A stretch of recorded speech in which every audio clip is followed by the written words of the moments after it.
Hey everyone, Chris Haddon, Jason Balin, co-founders of hardmoneybankers.com and rei360.net, here in our office in our headquarters, streaming live, doing the show. We have a good one for you today. Topic for today is how to automate your snowballs. And we've talked about snowballs a number of times in the past, including in our book, which we describe as something that can grow itself, like when we're talking about business-related things, finance-related things. The snowball concept is very, very powerful and very, very important. And we're going to show you a few hacks on that today. Yeah, like Chris said, the word snowball probably comes up every day, if not multiple times a day inside our office, because it's a very powerful tool.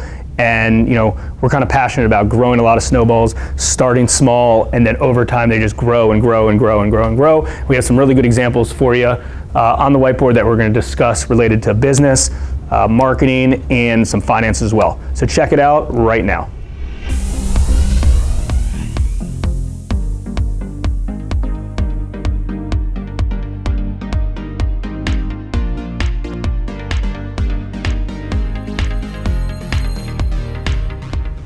All right, here's the deal.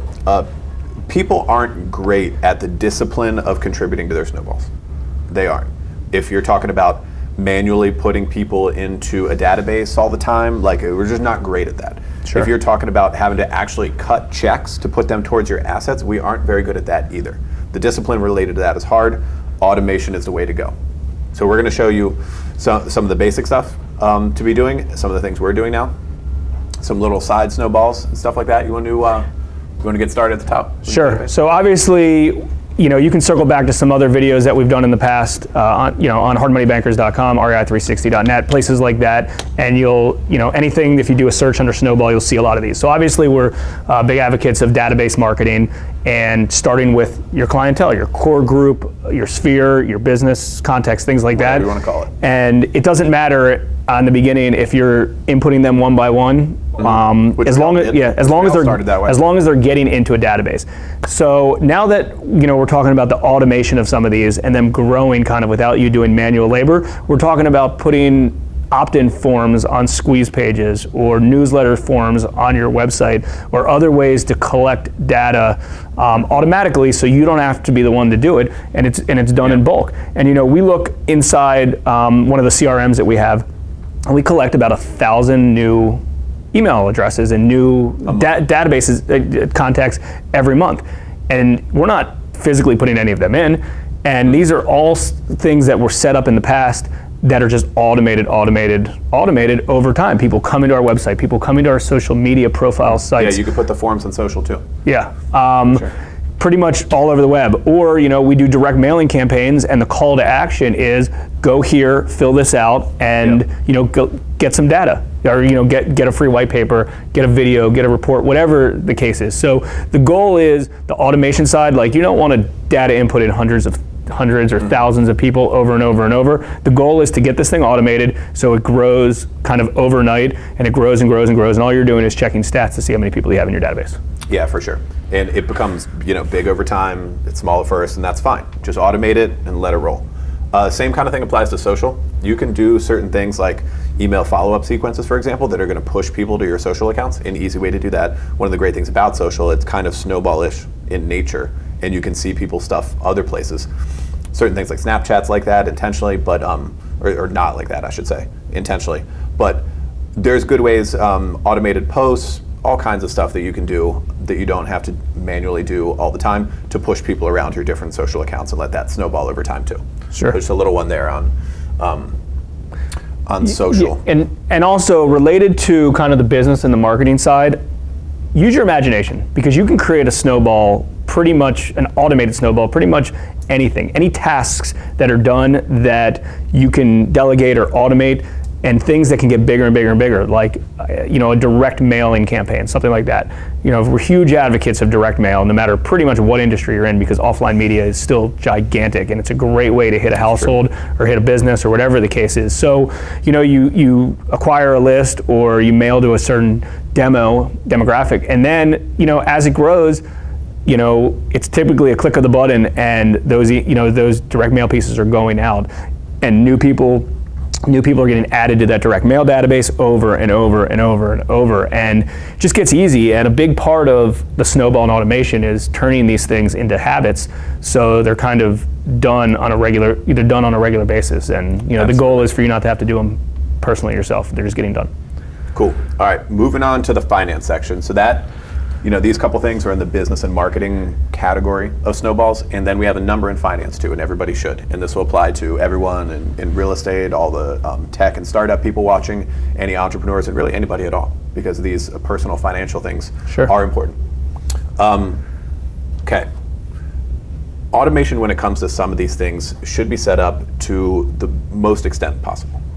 Obviously, a lot of people with W-2s have that retirement account contribution, usually 401k, automatically set up, because most people just won't do it on their own. Yeah. If money comes into your own account, it's going somewhere else. It's not getting invested. It's going to, life really. Just that $50 or a few $100s a month, whatever, is just going to sit there, and it's like, it just gets gobbled up with your household activities. Absolutely. So anyway, even coming from your personal checking account or your business checking account and being moved somewhere else, like you've always done, automatic monthly transfers just to savings. Something simple you can set up. 529 gets debited automatically for college savings. Instead of stroking one big check at the end of the year, you have a lot of small checks over and over and over throughout the month, throughout the year, and it's so much easier. It gets real. Also, there's a bunch of cool new stuff that technology has brought to us that helps this out.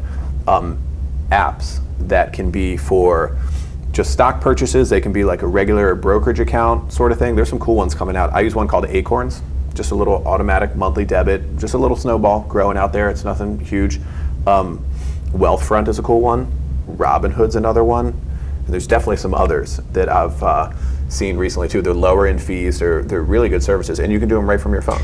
Yeah, and I think the trick is, kind of game plan out what financial strategy you're trying to do, and figure out kind of what works best. If it's, and you don't have to do them all, obviously. When you get into more of a black belt, snowball into some more advanced stuff, you can, but kind of start small and figure out a way that you are not physically writing a check or wiring money or transferring money, that's automatically getting deducted to a reasonable amount, and it's just kind of taken care of, right? You do a little bit of heavy lifting on some research and some setup on the front end, and after that, forget it. Right? And then after that, just do it. And we can promise you that overnight, like, that stuff grows quickly. Like, you may not see it, as soon as you want, but like, you wake up and then all of a sudden it's like, wow, like, soon, if you're doing a 529 plan and all of a sudden your kid turns 6 years old and you're contributing that minimal amount a month, all of a sudden there's $40,000 in an account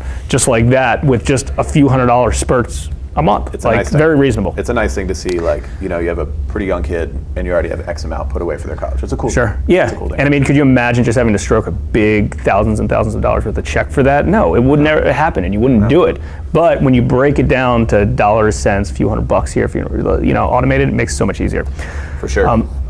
So obviously this is a big one for a lot of our viewers. Income real estate, buying rental properties. One of our favorite snowballs. Yeah, I mean, typically you buy a rental property, and you usually get them with some built-in equity and some discounts, which is great. You have some, built-in profitability equity in there. But nonetheless, after these things are set up and they're cash flowing, you have good tenants in there.